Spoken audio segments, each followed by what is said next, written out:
안녕하세요. 오늘의 데일리 뉴스레터에 오신 것을 환영합니다. 1. 죽은 땅을 소생시킨다.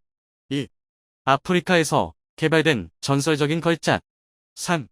한국이 없으면 기근은 계속된다. 한번 진실을 알아봅시다. 중국 역사에 있어서 가장 유명한 황제 진시황은 죽어가는 자신이 두려워 3,000명의 신하를 보내 불로초를 찾아오라고 시켰습니다. 그러나 고작 50세라는 젊은 나이에 요절한 그를 아무도 살려내지 못했습니다. 이렇듯 죽음은 인간의 마지막 여행길이면서 한 번 떠난 길은 다시 돌아올 수 없습니다. 그런데 목숨을 잃은 죽은 생명체는 살려낼 수 없지만 죽음의 땅이라 불리는 아프리카는 다시 생명을 되찾았습니다. 한국이 생명을 불어넣은 죽음의 땅, 아프리카에 무슨 일이 있었던 것일까요?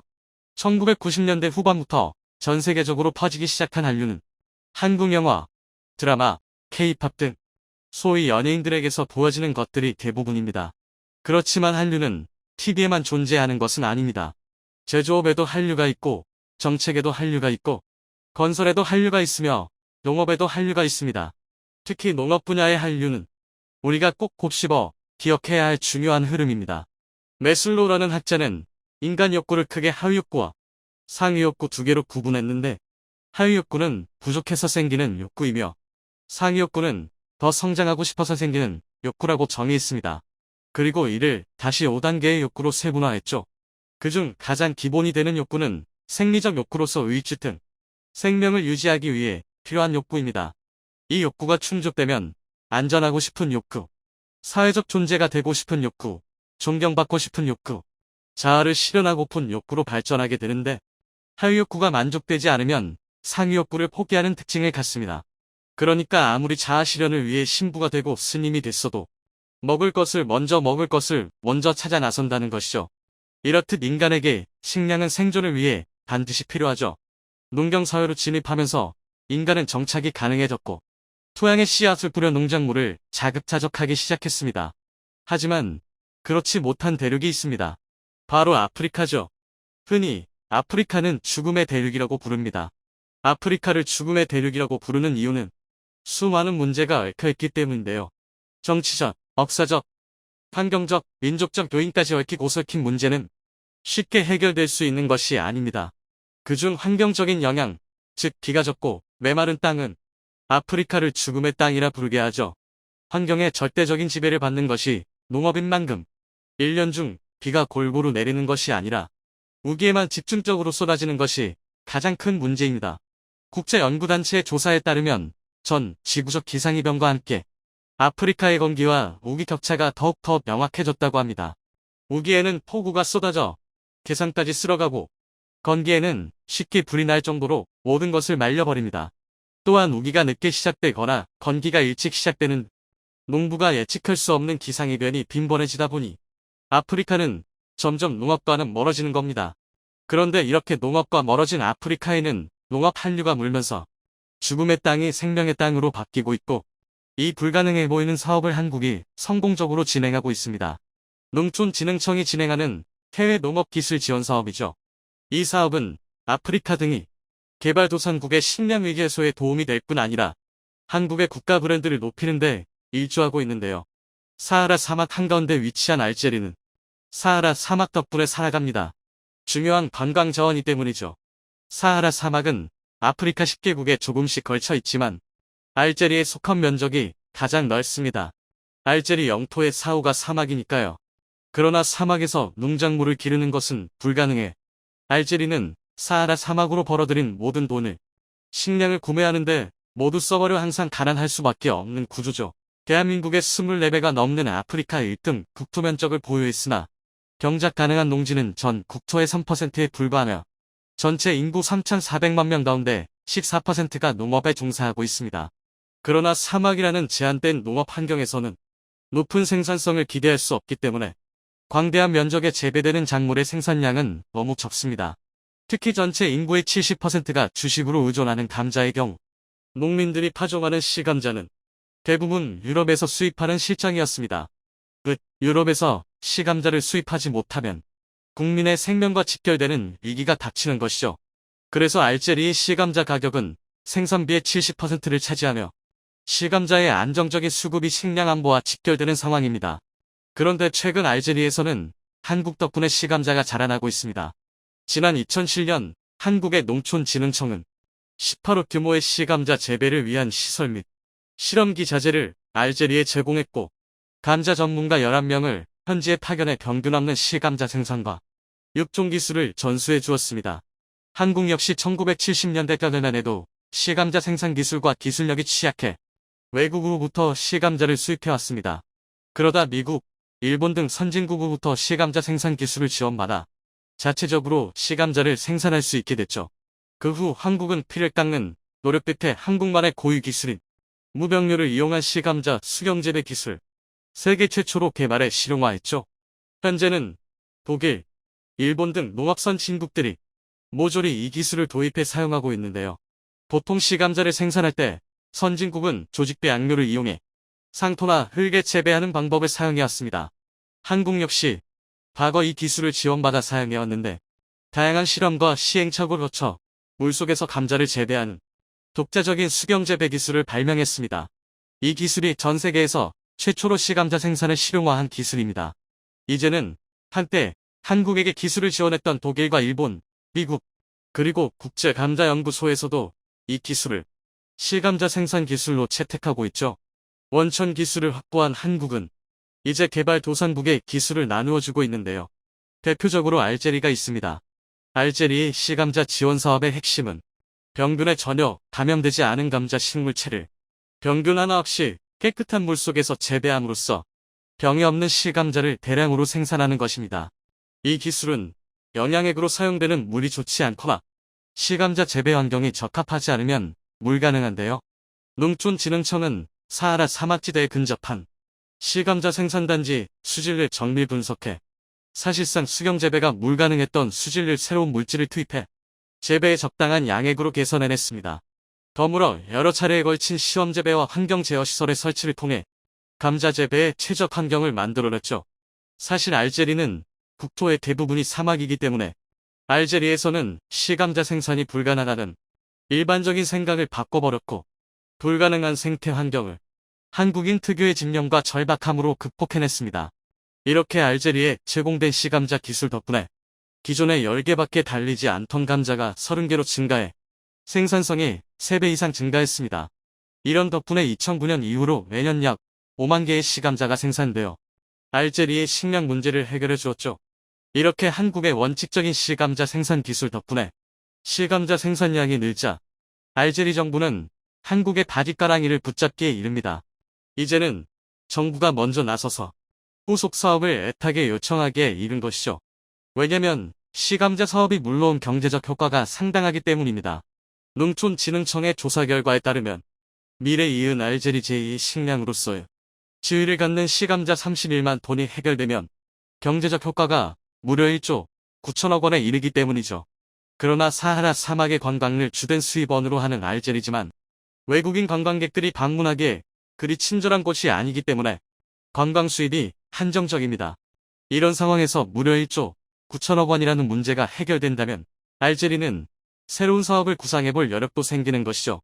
그러나 농촌진흥청의 이러한 노력에도 불구하고 알제리에서의 지원 사업은 쉬운 일이 아니었습니다. 알제리 시감자 지원 사업은 정치, 경제, 사회, 문화, 종교, 인종이 다른 북아프리카의 무슬림 국가에서 수행된 것인데요. 엄청난 예산과 기술력을 투입해 거의 무료로 지원하고 있음에도 사업 추진을 위한 행정 지원이 매우 더디고 어려웠습니다. 때로는 기술자들이 신변의 위협을 느끼기도 했죠.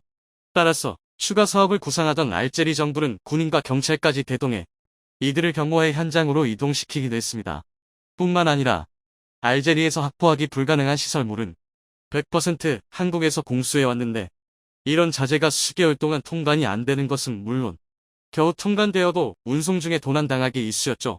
이런 어려움에도 불구하고 시감자 사업이 성공할 수 있었던 것은 한국인이 가진 열정과 사명감 때문이었습니다. 처음 한국이 알제리에 시감자를 지원하는 사업을 이야기했을 때 알제리는 반신반의하며 잊지 못했습니다. 왜냐면 그동안 수많은 선진국들이 원조라는 명목으로 알제리가 가진 지하자원에 더 큰 욕심을 불어왔으니까요.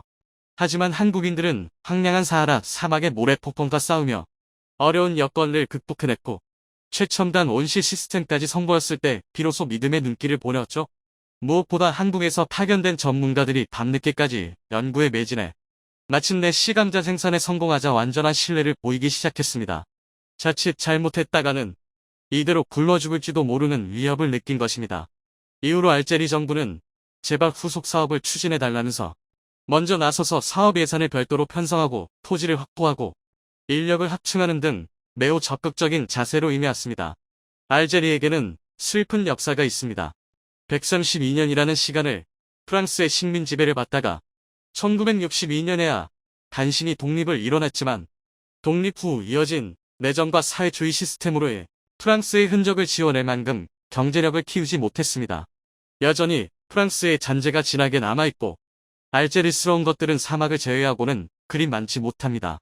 이런 상황에서 알제리는 제2의 식량인 감자의 안정적인 생산을 위한 원천 기술을 확보하지 못해 결국 모든 시감자는 외국에 의존하였던 것이죠. 그러나 농촌진흥청 덕분에 시감자 생산을 위한 세계 최고의 기술을 지원받음으로써 이제 알제리는 적어도 감자에 있어서만큼은 식량 주권을 확보하게 됐습니다. 대한민국은 1970년대 보릿고개를 이겨내기 위해 독자적인 기술로 통일배를 개발해 보릿고개를 벗어났습니다. 또한 백색혁명으로 물리는 비닐하우스 농법으로 1년 내내 신선한 채소를 생산할 수 있는 농업기술을 발전시켰죠. 아프리카 국가들은 기아로부터 탈출하기 위해 대한민국의 경제성장에 크게 기여한 농업 분야의 발전에 주목하고 있습니다. 이에 농촌진흥청은 한국의 경험을 개발도상국과 나누면서 개발도상국의 식량 문제에 크게 기여하고 있습니다. 메뚜기는 농작물을 크게 파괴하는 해충 중 하나입니다. 특히 쌀, 옥수수 등의 곡물에 치명적인 영향을 끼치며 수확량을 줄이고 작물의 품질을 저하시킵니다. 이는 농민들의 손실을 야기하고 식량 부족 문제를 야기할 수 있습니다. 또한 메뚜기 떼가 흔히 살고 있는 지역에서 인간의 건강과 생활 환경에도 영향을 끼칩니다. 메뚜기는 매우 빠르게 번식하며 대규모의 떼가 형성될 경우 인간에게 직접적인 위협을 가할 수 있습니다. 예를 들어 메뚜기 떼가 지나가는 동안 흡입한 공기를 통해 호흡기 감염병에 노출될 수 있습니다. 아프리카에 악명을 떨치는 괴수의 존재. 많은 외국인들이 한국에 대해 여전히 신기해하며 또 부러워하는 것이 있다면 한국의 믿을 수 없는 경제 급성장이라고 할 수 있습니다. 한강의 기적이라고 불리며 서울을 세계 최고 수준의 경제도시로 이룩해낸 한국인들의 노력은 그만큼 외국인들에게 미스테리함으로 남겨져 있죠. 그런데 최근 해외 커뮤니티엔 서울이 아닌 경기도에 있는 한 도시의 과거 모습이 공개되자 또다시 외국인들을 감탄하게 만들었다고 합니다. 얼마 전 해외에서도 큰 인기를 끌었던 드라마 재벌집 막내 아들에선 재미있는 장면이 하나 나옵니다. 미래를 알고 있는 어린 주인공이 재벌 회장님에게 받는 선물로 당시 아무것도 없었던 분당 땅을 요구하는 장면인데요. 거기서도 분당은 그 옛날에 옹기나 짓던 별 볼 일 없는 땅. 여러분도 아시다시피 이후 분당은 일기 신도시의 성공으로 천당 아래 분당이라는 별명을 얻을 정도로 소위 대박을 터뜨리게 되죠. 해당 장면은 한국인들에겐 짜릿함으로 외국인들에겐 궁금함으로 관심을 모았습니다. 대체 분당은 어떤 곳이고 과거엔 어느 정도길래 이러는 거야? 라는 반응들을 보여주었는데요. 실제로 이와 관련해 해외 커뮤니티엔 과거 성남시의 모습이 공개되어 한국인들의 능력을 또다시 확인시켜 주었습니다. 해외에 올라온 사진을 살펴보면 약 1970년대의 성남으로 그야말로 판자촌을 방불케 할 정도로 낙후된 모습을 하고 있었습니다. 이를 보고 해외 네티즌들은 한국의 발전은 단순히 서울에만 집중된 것이 아니었구나. 놀랍다는 반응들이 줄을 이루었습니다. 그만큼 현재 성남시의 모습은 과거의 모습을 상상조차 할 수 없을 정도로 발전을 거듭했습니다. 성남시는 경기도 중앙에 위치하며 남한산성 서남쪽에 자리하고 있어 역사적으로도 의미가 큰 도시이며 현재는 IT 산업의 중심지로 수도권 제1의 친환경 첨단 도시로 인정받고 있습니다. 그만큼 많은 외국인 인재들이 몰리는 곳이기도 하죠. 또한 서울 다음으로 성장한 수도권 도시로서 성남시의 발전 사례는 많은 곳에서 연구하는 모범적인 사례로 손꼽히고 있습니다. 대표적으로 판교 테크노밸리 사업을 예로 들 수 있는데요. 국내에 존재하는 테크노밸리 사업 중 가장 성공한 사업이며 외국인들에겐 한국의 실리콘밸리라고 불릴 정도로 현재는 많은 외국 기업들 역시 이곳에 자리하고 있죠. 그만큼 IT뿐만 아니라 주거 문제, 일자리, 교통 등 거의 모든 경제 지표들이 뛰어나서 신도시의 롤모델로 여겨지고 있습니다. 특히나 외국인들에게 한국의 경제 발전이 단순히 기적이 아닌 한국인들의 노력으로 이루었다는 것을 증명해주는 도시이기도 합니다. 단순히 서울뿐만 아니라 1기 신도시인 분당을 비롯해 2기 신도시인 판교까지 아무것도 없는 항무지를 서울 못지않은 경제도시로 만든 이력이 있기 때문인데요.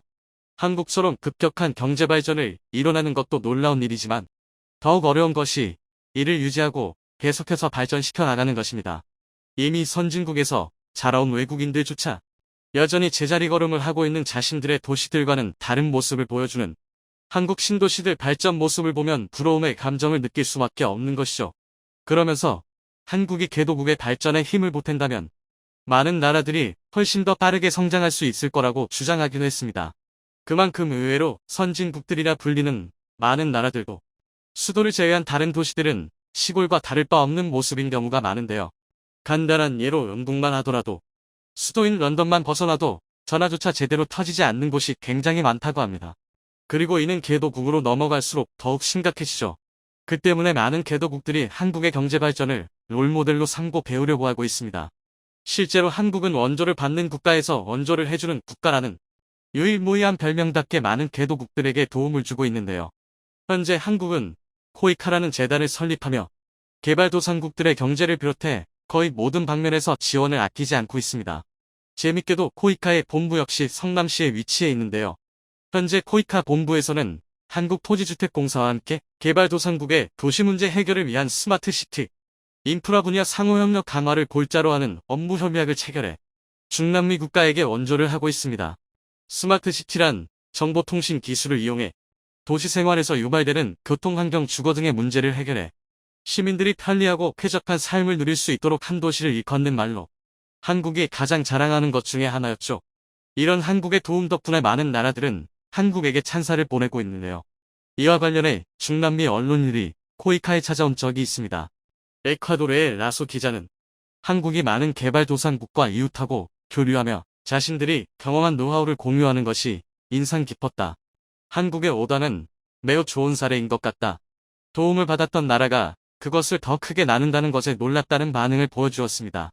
베네수엘라의 비우르드 국제부장 역시 코이카의 활동은 세계의 많은 문제를 해결하고 극심한 가난과 건강 문제에 직면한 개도국 주민의 삶의 질을 향상하는 데 도움을 줄 것이다. 앞으로도 한국이 개도국의 발전을 이끄는 중심이 되어 달라. 당부의 말을 전하기도 했죠. 특히나 비오로드 국제부장은 한국의 스마트시티와 도시재생 분야 협력 과정에 많은 관심을 가지고 있었으며 한국의 뛰어난 인프라 개발 능력을 칭송하고 있었습니다. 일각에서는 한국의 성장에 유독 많은 원조를 받았기 때문이라는 말이 있습니다. 그러나 사실 한국은 다른 나라들에 비해 생각보다 많은 원조를 받지도 않았으며 한국보다 많은 원조를 받은 그 어떤 나라들도 한국과 같은 발전을 이룩해내지 못했습니다. 이러한 점만 보더라도 한국인들의 노력과 땀은 그 자체로만으로 엄청난 가치가 있는 것이 아닌가 싶습니다. 한강과 성남 그리고 다른 여러 도시들이 과거와는 비교할 수 없을 정도로 발전될 걸 보면 말이죠. 최근 미국에 나타난 괴생물체로 인해 미국 전체가 큰 어려움을 겪고 있습니다. 난데없이 나타난 중국발 꽃매미 때문입니다. 현재 미국 농촌뿐만 아니라 도시까지 뒤덮어버린 이 끔찍한 곤충은 원래 중국에만 주로 서식하는 것으로 알려졌지만 몇 년 전부터 미국에도 자주 출몰하고 있는데요. 꽃매미는 사람을 직접 공격하지는 않지만 공포의 존재로 인식되는 이유는 단 며칠만 해도 과수원 전체를 초토화시킬 만큼 엄청난 번식력을 가지고 있기 때문입니다. 그래서 존재 자체가 공포스러운 것이죠. 현재 뉴욕 시내까지 뒤덮은 꽃매미가 중국에서 유입된 외래종으로 밝혀지면서 미 연방정부가 이를 조사하기 위해 급히 출동했습니다. 이는 시작이었을 뿐 미국 전역의 재앙처럼 번져나가기 시작했는데요. 그런데 한국이 정말 간단한 방법으로 이를 모두 퇴치시켜 주었다는 놀라운 소식입니다. 중국 꽃매미는 언뜻 봐서는 유해종임을 알 수 없지만 나무에 달라붙어 식물의 광합성을 방해하고 결국 어떤 나무라도 죽음에까지 이르게 하는 끔찍한 곤충으로 유명합니다. 하지만 꽃매미는 비행거리가 짧기에 먼 거리를 날아갈 수 없습니다. 미국 동식물 법령소는 어떻게 이 외래종이 방역선을 넘어 머나먼 미국 캔자스까지 도착할 수 있었는지 의문이었죠. 꽃매미는 주로 중국 남부에서 서식하다가 전 세계로 퍼져나갔기에 중국 매미라고도 불립니다. 꽃매미의 경우 비행범위 자체는 제한적이지만 곤충과 알이 자동차, 기차, 비행기에 들어감으로써 더 먼 거리까지 이동이 가능해졌죠. 사람을 물거나 쏘지는 않기 때문에 사람에게는 직접적으로 해를 끼치지는 않지만 이 곤충의 문제는 번식력에 있습니다. 일반적으로 어떤 일정한 조건이 갖춰진 상태에서 알을 낳는 보통의 곤충들과는 달리 꽃매미의 경우에는 두려울 정도로 아무데나 산란하는 번식력의 비밀을 가졌는데요. 전문가들에 따르면 꽃매미는 어떤 곳이든 산란하며 심지어 움직이는 물체에도 산란이 가능하다죠. 게다가 적응력이 뛰어나 중국 가죽나무에서 살던 꽃매미들은 캐나다에서는 메이플나무와 참나무, 미국에서는 포도나무, 복숭아나무, 나무의 종류를 가리지 않고 알을 낳는다는 것입니다. 나무에서 알 상태로 겨울을 지나 부화하면 유춘기부터 나무 수액을 먹고 사는데요. 수십 년간 꽃매미를 관찰해온 펜실베이니아 주립대 곤충학자 히더 리 박사는 꽃매미들에게 넓은 미국 땅은 마치 뷔페를 만난 격이라고 말할 정도였죠. 학자들은 풍부한 먹을거리와 함께 별다른 천적이 없는 신세계를 발견한 꽃매미들이 미국 전역으로 뻗어나가는 것은 이제 시간 문제라고 전망하고 있습니다. 리 박사는 꽃매미가 달리는 차에서도 떨어지지 않고 달라붙어 있는 경우를 보았고 달리는 말의 갈기에도 산란을 하는 것이 관찰됐다고 말했는데요. 그만큼 이동 범위를 예상하기 어려운 꽃매미 등장에 미국 전역에 기상이 걸린 것은 당연한 일입니다. 꽃매미는 약 10년 전부터 미국 동부 펜실베니아주에 나타났고 70종이 넘는 작물에 막대한 피해를 입혀왔습니다. 미국 농무부 연구소에서 조사한 결과 중국에서 온 화물을 통해 미국에 옮겨온 것이었죠. 따라서 펜실베니아의 농업부는 꽃매미를 발견하면 꼭 없애라고 경고하고 있습니다. 그런데 그동안 방역당국의 퇴치 노력에도 불구하고 꽃매미는 사라지기는커녕 그 숫자가 늘어났고 뉴저지와 뉴욕까지 빠르게 번져가고 있다는데요. 지난 2020년 뉴욕에서도 꽃매미가 처음 발견되었고 매년 그 수가 급증하고 있죠. 특히 올해에는 방역저지선을 뚫고 산림과 습지역뿐 아니라 뉴욕 도심에도 무리지역대로 출현해 이에 대한 경각심을 더하고 있는데요. 아침에 일어나 보면 발코니 전체가 꽃매미로 뒤덮고 공원과 산책로도 꽃매미 천지입니다. 혐오감을 주는 꽃매미는 도심 곳곳에서 출몰해 거리를 걷고 있는 사람들의 머리에도 달라붙습니다. 이에 주 당국은 꽃매미에 한해 무차별 사육을 허용하는 입장입니다. 그리고 지역 행정당국은 시민 캠페인을 통해 밟아서 없애자 봤다면 밟으세요라며 꽃매미 퇴치 운동을 대대적으로 벌이고 있습니다. 퇴치 운동에 동참하는 시민들은 꽃매미를 밟아 죽이는 과정을 SNS에 업로드합니다. 뉴욕 시민 대부분이 한마음으로 동참하고 있지만 이렇게 문제가 해결되지 않는 곳도 있습니다. 미국 동부 해안 근처에서 유명한 와인을 생산하는 포도 농가들인데요. 꽃매미로 인해 초토화된 포도밭을 보면 하루하루가 지옥 같다고 말할 정도입니다. 꽃매미의 공격한 뉴저지와 펜실베니아주의 포도주 양조업자들은 생업에 위협을 느끼고 있으며 주 당국의 꽃매미를 없애달라며 울부짖고 있습니다. 꽃매미는 사과, 체리, 복숭아는 물론 광범위한 나무, 포도나무를 주먹이로 삼으며 미국 정부는 이 해충이 포도원, 과수원, 벌목 산업에 심각한 영향을 미칠 수 있다고 경고합니다. 그리고 미국 동부지역 포도밭은 이미 걷잡을 수 없이 피해가 커져만 가고 있습니다. 최근 CNBC의 보도에 따르면 메릴랜드주에 위치한 피오레 와이너는 꽃매미가 포도나무의 영양분을 다 빨아먹어 2022년 생산량이 절반으로 줄었으며 버지니아에서는 이미 해충이 남쪽으로 이동함에 따라 와인 제조사들은 공포에 떨고 있는 상황입니다. 노스캐롤라이나 주립대학 연구원들은 이대로 꽃매미 문제를 해결하지 못할 경우 2027년이면 미국 최고의 와인 산지 캘리포니아에 도착할 수 있으며 2034년까지 미국 전체 포도 산지가 감염될 가능성이 있다는 예측을 내놨습니다. 그렇게 되면 유명했던 캘리포니아 와인은 더 이상 보기 어려워질 전망인데요. 이와 관련해 방역 전문가 크리스 존스 박사는 꽃매미는 포도 재배자들에게 큰 걱정거리이다. 우리는 한국의 경험을 교훈삼아 해충 관리자들이 이 해충을 퇴치하는데 도움을 받길 원한다며 한국이 어떻게 꽃매미와의 전쟁에서 이길 수 있었는지 한국 농가에서 그 해답을 구하고 있습니다. 꽃매미는 2006년에 국내에서 처음 발생됐고 2007년부터 대규모로 번식해나가며 생태계 교란종으로 지정됐습니다. 실제로 한국에서도 엄청난 꽃매미 떼가 나타나 많은 포도 농가가 피해를 입었지만 놀랍게도 현재 한국에서 꽃매미는 더 이상 위협적인 존재가 아닌데요. 그 중심에 바로 한 시골 마을에 이장님이 있었습니다. 지난 2010년 한국의 꽃매미 떼가 극성을 부리던 당시 약재와 방역으로 많은 비용이 투자되었습니다. 그런데 충청북도의 한 이장님은 자신이 개발한 방법이라면 꽃매미가 더 이상 두려운 존재가 아니라고 마을 전체에 공지를 했는데요. 바로 그 방법은 파리를 잡을 때 쓰는 끈끈이 테이프를 이용하는 것이었습니다. 방법은 너무나 간단합니다. 꽃매미가 발생한 나무의 가슴 높이의 폭 4cm, 길이 60cm의 끈끈이 테이프를 이 3개 설치하면 끝이죠. 이 방법의 핵심은 미국처럼 성충을 밟아 죽이는 데 있는 것이 아니라 애벌레 떼를 잡아서 싹을 없애는 데 있는데요. 특히 꽃매미가 알에서 애벌레로 변태하는 초기 단계에 사용하면 효과가 더욱 좋다는 것이죠. 꽃매미에게 피해를 입은 나무의 끈끈이 테이프를 감아두고 2, 3일쯤 지나면 애벌레가 3,000마리 이상 포획됩니다. 그때 끈끈이 테이프를 교체합니다. 또 이장님은 가장 큰 꿀팁을 공유해 주었는데요. 외래의 충이 꽃매미를 친환경 방지할 때 가장 효과적인 건 바로 3,000원짜리 황토색 끈끈이 트랩이라는 겁니다. 실제로 이장님의 꿀팁을 전해들은 미국 담당자가 미국에서 구할 수 있는 노란색과 파란색 끈끈이 트랩을 사용해봤지만 단 한 마리도 잡히지 않았다고 합니다. 결국 펜실베니아의 농업부 연구원들은 한국에서 황토색 끈끈이 트랩을 수입해 가져갔고 올해 꽃매미 애벌레가 발생하는 참나무 숲에다 길이 80cm, 폭 20cm의 끈끈이를 설치한 결과 설치 14일 뒤에 애벌레 약 860마리와 성충 250마리가 붙은 것을 발견할 수 있었습니다. 방역 전문가 크리스 존스 박사는 한국의 특별한 친환경방제법에 대한 종합적인 실증 시험을 마친 뒤 문가에 보급할 계획이며 한국의 경험이 우리에게 큰 도움이 되었다. 정말 감사를 전한다고 말했습니다. 해외에서는 천문학적인 돈을 들여 방제를 해도 도저히 잡을 수 없었던 해충을 생태계를 침범하지 않으면서도 자연스럽게 개체를 조절해온 슬기로운 지혜와